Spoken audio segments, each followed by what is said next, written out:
Seigneur soit avec vous. Bonne nouvelle de Jésus-Christ selon saint Matthieu.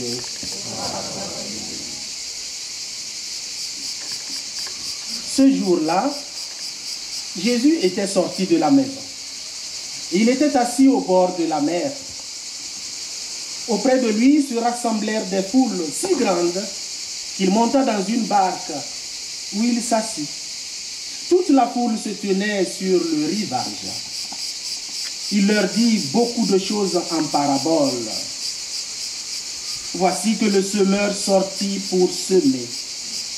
Comme il semait, des grains sont tombés au bord du chemin et les oiseaux sont venus tout manger.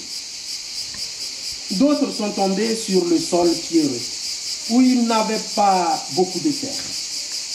Ils ont levé aussitôt parce que la terre était peu profonde. Le soleil s'étant levé, ils ont brûlé et faute de racines, ils ont séché. D'autres sont tombés dans les ronces. Les ronces ont poussé et les ont étouffés. D'autres sont tombés dans la bonne terre et ils ont donné du fruit à raison de 100 ou 60 ou 30 pour un. Celui qui a des oreilles, qu'il entende.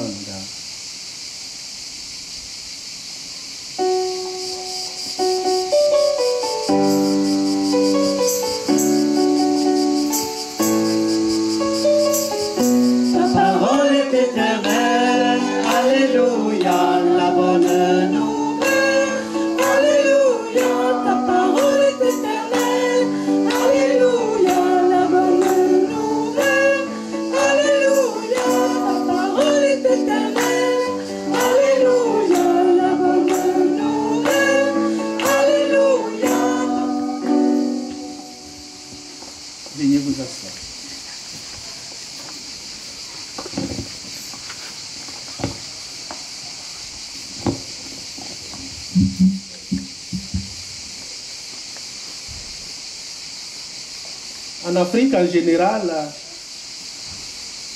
nous pratiquons très souvent pendant les messes ce que nous appelons un partage d'évangile. Voilà. Il s'agit, avant de fixer l'enseignement principal des lectures du jour, de recueillir ce qui a touché le cœur des fidèles. Un jour, après la proclamation de la parabole du semeur, un jeune missionnaire d'Afrique, un père blanc, comme on dit chez nous, demanda à l'assemblée ce qu'elle en pensait. Il donna la parole à un monsieur qui se mit debout et dit: Seigneur Jésus,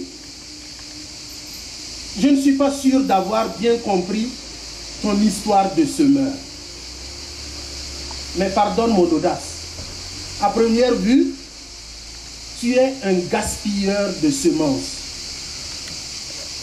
Moi, je sais ce que c'est que semer.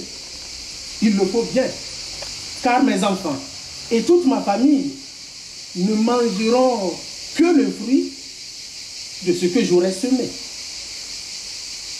Lorsque les nuages à l'est annoncent la fin de la saison sèche et promettent des pluies, je prépare le terrain, j'enlève les pierres, j'arrache les épineux, je plante un épouvantail pour tenir les oiseaux à distance. Et quand je pars pour semer, je prépare un panier sans trou, solide et large. Je fais bien attention que rien ne tombe sur le chemin. Je ne suis pas là pour nourrir les oiseaux. Mon champ est très beau. C'est un très beau champ. La terre est rouge, presque comme du sang. Les sillons sont réguliers, suivant la pente de la colline. Dans ma main, la semence est douce, tiède, presque amoureuse.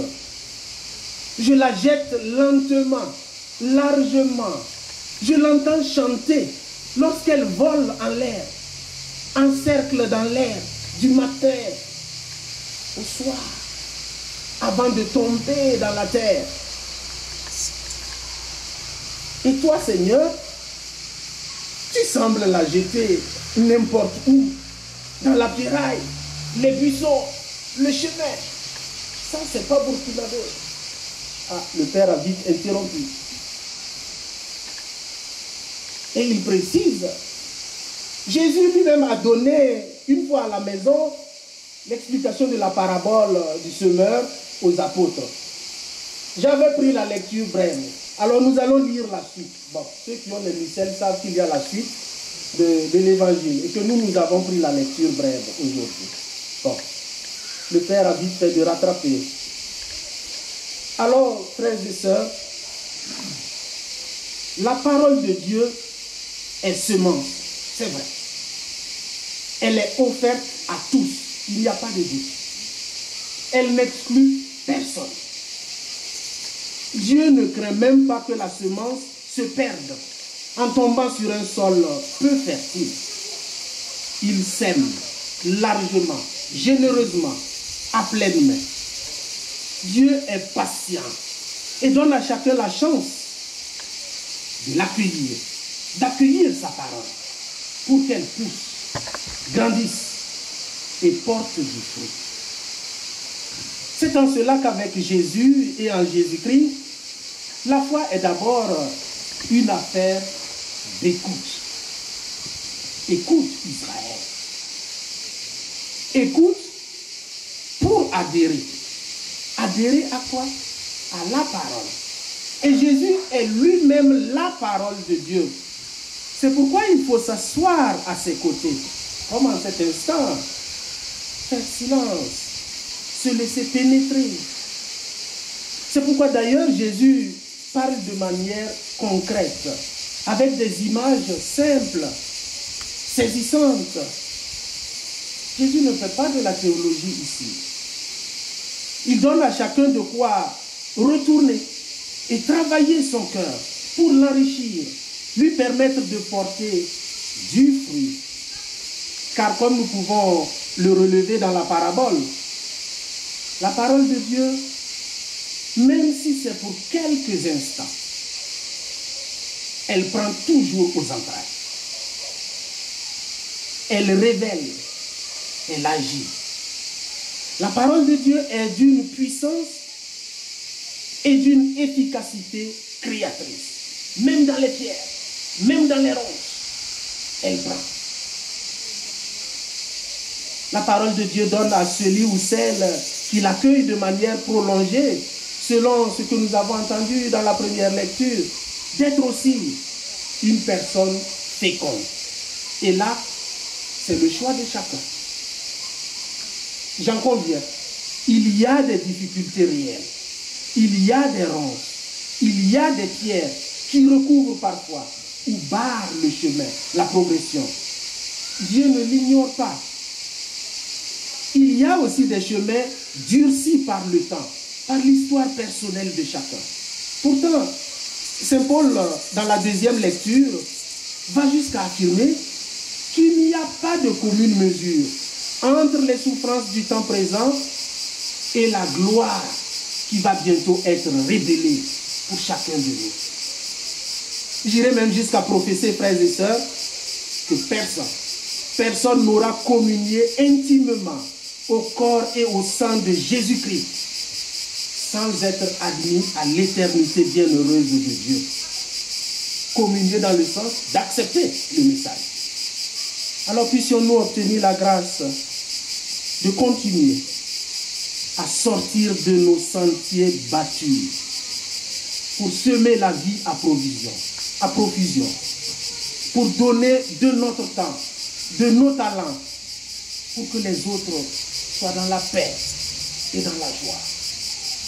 Je le dis en pensant au pape François, qui, il y a 5 ans, nous a écrit une belle lettre intitulée Laudato Si, sur notre maison commune, la terre, sur l'écologie. je vous propose simplement, dans le cadre du prolongement de notre méditation de l'évangile d'aujourd'hui, de nous donner le temps de lire et de relire notre lettre, qui est le cri de cœur d'un homme de foi. D'ailleurs, le confinement nous a empêchés d'avoir notre dernière rencontre de divin apéro. C'était le sujet proposé par Christophe et son équipe. Nous avons à y penser. La terre nous interpelle. La maison commune nous appelle.